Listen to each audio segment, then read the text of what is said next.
For today's video, I thought I would talk about some of my favorite books that I've read that I've given 4 stars. So kind of like my favorite 4-star reads. I thought it would be a fun idea, and then also do other videos that I've given 3 stars and 2 stars and 5 stars and on and on.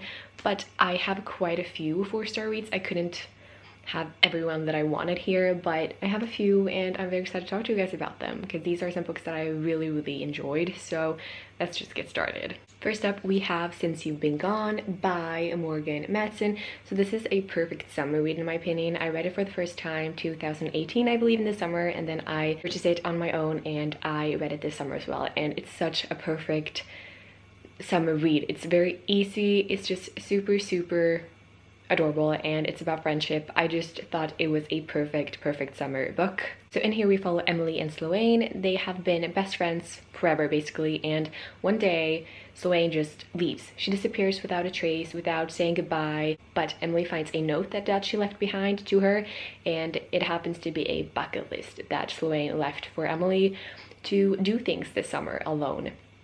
And it's fun because you get to follow Emily as she does all of these things on the bucket list, but also obviously she's very devastated that Sloane is gone. She just left. She has no idea where she is or why she left. And as well as she's trying to do all of these things on the bucket list, she's also trying to find Sloane and find clues about Sloane's disappearance.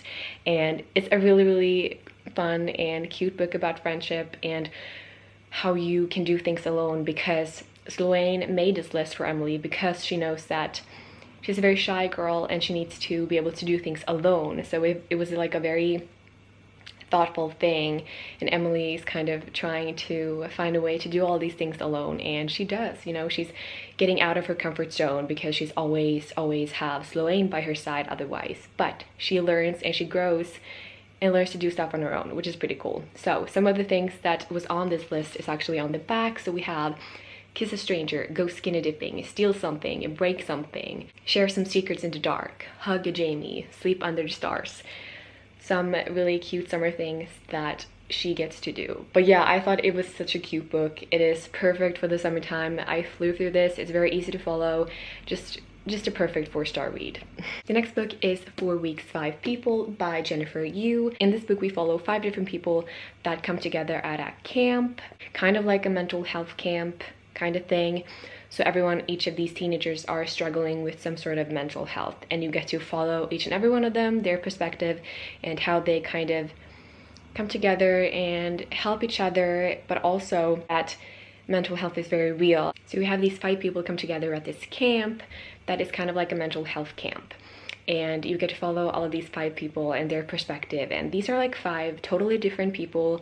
They're strangers in the beginning, and they kind of come together and connect through their mental health, and they're able to help each other out, and you get to follow each and everyone's perspective. And it's really beautiful and inspirational, but also definitely trigger warning for mental health and for like depression and eating disorders and everything like that. It handles a lot with this in here.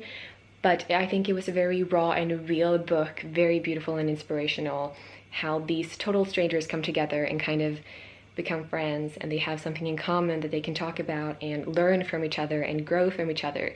And you know, 4 weeks at a mental health camp isn't gonna make you automatically better, but it's a start, and you can learn tools that can make you better, and you can learn to handle it and learn to cope with your disease. And I thought it was just a very beautiful and inspirational but also tough book. But yeah, I will definitely reread this. I thought it was really good. The next book I have is Truly Devious by Maureen Johnson. This is the first book in the series about Ellingham Academy. So we have Ellingham Academy, who is like a boarding school for kind of like for genius, I guess, for people that have a special talent or an interest that they're really good at. And this boarding school has like a dark past. The owner, or like the Ellingham family, the original family, the wife and daughter got missing a while back, and no one really know what happened. The case went cold. No one could ever find out what happened to them. We move forward years later, and the school is back open, and we follow Stevie, who is attending the school. She has a special interest in crime and is really good at it too. So she has come here and decided that she's gonna solve this crime as well as while she's studying there. So she and her friends there they are kind of trying to solve this case. And also what's really cool is that more things are happening once they're there. So we have more crimes happening. That's really, really creepy, and they're all trying to find out, or especially Stevie is trying to find out who is behind this and what the hell is going on.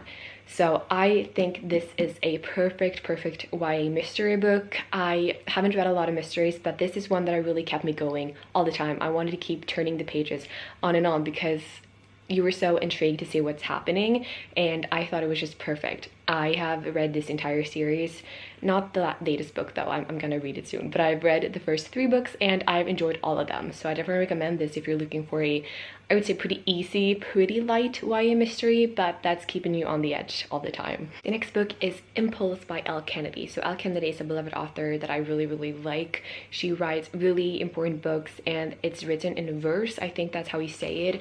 Like, I think it's written in verse is how you say it. And her books are about really important topics that can be difficult to read at times, but I think that it really gets you thinking, and I think that it's really important and beautiful words and works that she's done. So in here we follow 3 perspectives, I think, 3 different teenagers, and they're all kind of struggling with their inner demon, and they're struggling with their thoughts and their depression and how they cope with it, and you follow their thoughts, basically their minds.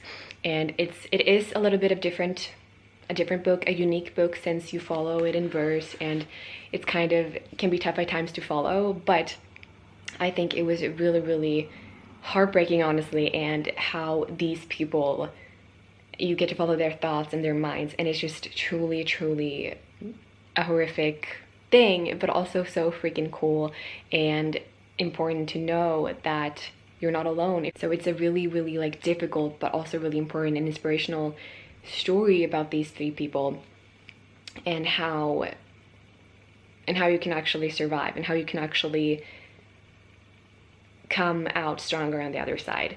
So definitely be aware that it can be difficult to read, and please look up trigger warnings for a lot of things. I would definitely look that out before you read this. But if you're interested in important but difficult books written in verse, I would definitely recommend this, but also like Ellen Hopkins as a writer. She has so many books out there that are written in the same way about difficult topics and difficult subjects. So definitely be aware of the trigger warnings, but so freaking good. I love her writing style. The next book I'm going to talk about is Beautiful Creatures by Cami Garcia and Margaret Stahl. Of course, I had to have this in here. I loved this series. I loved the movie as well. And then the first book is always going to have a special place in my heart because it's when everything starts. But here we follow Lena, who is moving back into this really small town, Gatlin, where everyone kind of knows each other. Everyone knows their grandmothers. Everyone knows their mothers. Like, if you're born here, you're likely to stay here. So everyone knows each other. So when a new person arrives, it's all they talk about, even though she's not new because her family is from Gatlin, I believe. But Lena's family has this kind of curse over them that when they turn 16, you're either gonna be a good or a bad witch. So they're witches, they have magic. You're either gonna turn good or bad on your 16th birthday. And of course, Lena wants to be good, but she can't really decide. That kind of fate is what decides it. And once she meets Ethan, they kind of feel this connection right away. And Ethan is really captivated by Lena because she's not like the other girls in this small little town where everyone is the same. But Lena doesn't really want anything to do with him because she has struggling on her own, and you know, with the whole am I turning good or bad when I'm turning 16 thing, that's obviously gonna change her life. And I think it's just a beautiful love story that has so many supernatural things and magic, and it's just really beautiful. Like, I love this with all of my heart. The setting, the atmospheric, I love it. The movie I think is really good. I can just picture the atmosphere, the small little southern town, and the actors are perfect. So when I read these, I do picture the movie setting and the people because I just thought that was perfect. And you also have Lena and Ethan actually have a past, you know, which they don't really remember until they meet each other and explore that. So I just think it's a beautiful and magical series. But this first book and the movie, which I think is only like the first book, is always gonna have a special place in my heart. It's magical. I will always love this. And also these are some of the most beautiful covers, black and just I love it. The next book I'm going to talk about is The Institute by Stephen King, which I loved. We follow Luke, who is a 12-year-old genius. He's ready to go off to college. He just aced the SATs. Like, he's really, really smart and a genius.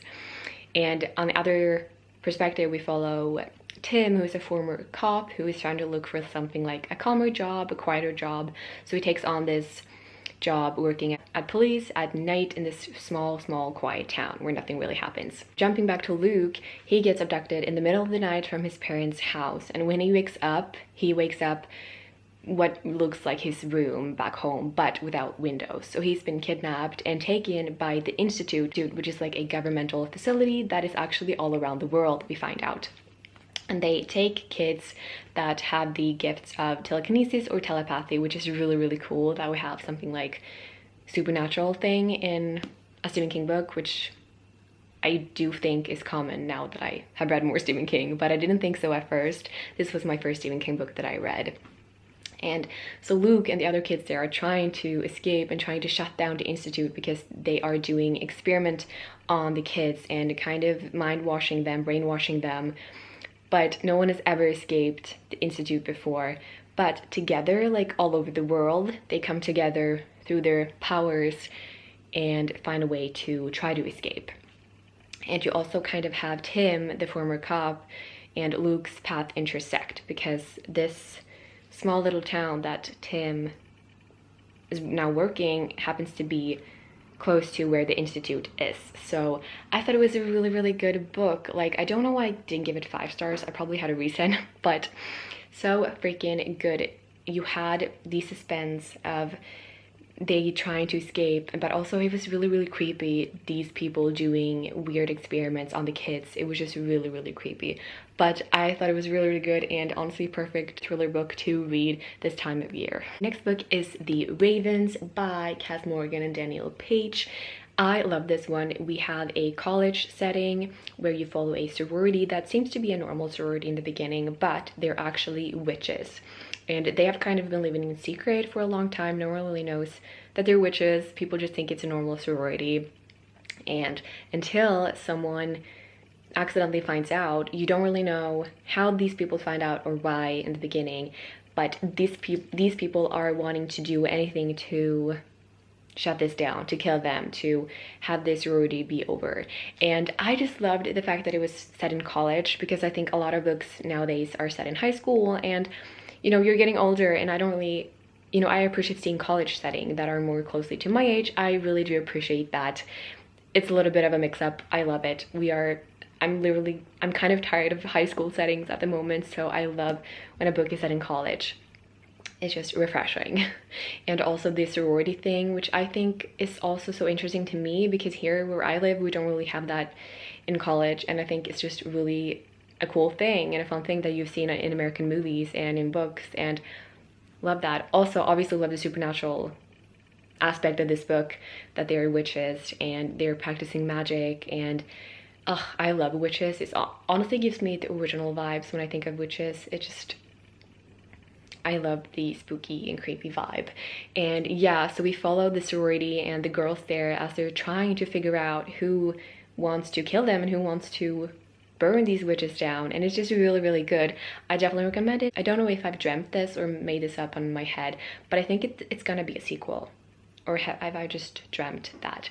I don't know why, but somewhere in my mind I think I've heard that it's gonna be a book 2, which I would love. Please make that happen, because I really, really like this, and I love the cover as well. The last book I'm gonna talk about is Skyward by Brandon Sanderson. First of all, I love this cover. I love the size of the book. Like, I love big hardbacks like this. So satisfying. But in here we follow Spensa, who wants nothing more than to be a pilot at this like spacecraft thing that is in this world. But she's kind of having a hard time. When she's getting to the academy and is training to become a pilot, she's having like a hard time because her father has a really bad reputation, that her father was killed years ago when he deserted his team, which is obviously very taboo when people kind of hated him for that. So, which means that Spensa has this bad reputation and isn't really liked, or people don't really like her at the academy. But Spensa doesn't believe that her father deserted the team. She thinks that something happened to him, because her father would never do that to his team, and it's just really her trying to find her way in the academy and kind of fighting for her to become a pilot, but also finding out the truth about what happened to her father. And I'm not the biggest sci-fi lover, but this book was so good. I've also read the second one and I loved that one too. It was just so good and atmospheric, and I love Dispensa because she's such a badass female lead, and I just loved it. This is like my favorite sci-fi book I've read, I think. I haven't read a lot, but I've read a few, and this I think is by far my favorite science fiction book because it was so good. But yeah, that was it for some of my favorite 4-star reads. If you read any of these, please let me know what you think, or if you want to read any of these. But yeah, thank you guys for watching, and I'll see you guys in one of my next videos. Bye!